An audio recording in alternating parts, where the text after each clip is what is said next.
Hello YouTube modelers, welcome back to my channel. I want to thank all my viewers and subscribers for tuning in. So today will be a past kit revisit. It is the Lindberg 61 Impala Super Sport 409. I know AMT makes one too. I don't know whether it's the same kit or not, because back then this was a separate company, not all part of round 2. But anyway, here is the kit. It is a rattle can job, so it's tester's bright red and the interior is white. This was before I wet sanded and polished, and this was also the first time I used a clear coat. I think the clear coat was either enamel or lacquer, but it did smell quite a bit, but I was impressed with the shiny finish. So here is the box. Someone did tell me that if you look at the Lindberg emblem, the different color bars on top and below the brand name will distinguish whether it's an original release or retooled. Here's the box art, shows interior detail of a actual car. This reminds me of MPC Boxing used to have size of actual model, and this is 1996. Yep, I built this like mid 2000s, probably like 10 or 15 years ago, so it's really not that old. But I was rather impressed with this Lindberg because the parts are very detailed. Their side mirrors, door handles all separate, fender spears are separate. Kind of reminds me of the Impala 59, but I just wish the side molding was also a separate chrome piece. They give you decent raised detail for you to paint, but I got frustrated, so I just used the decal. So in some instances you might see a little double vision because I try enhancing the raised detail and then I put the decal on top of it as well.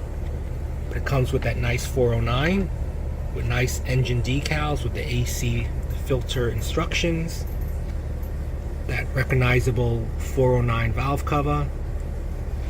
Battery seems a little small, but it does come with the decal that says AC Delco.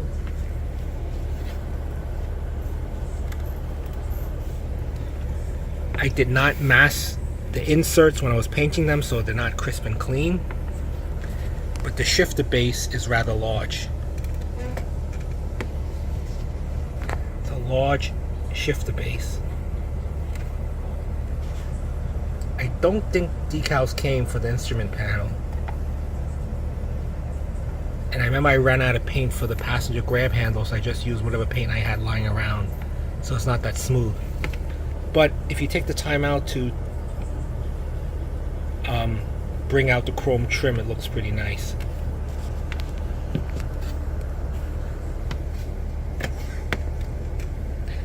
What I would do different now is probably wire the engine and use black panel line accents for the vent.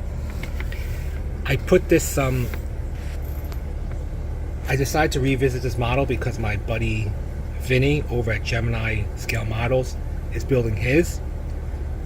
He used to have an actual 1-to-1, so that's why I decided to show this one at this time.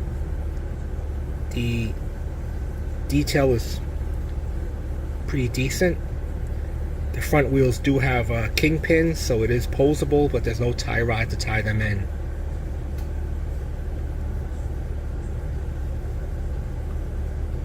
So I think that's some kind of vent tube, the one that's like a white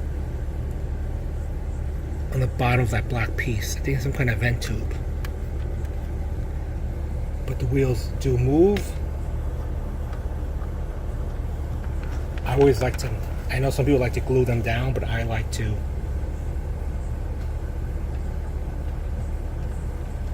so that's pretty much it. So I'll have stills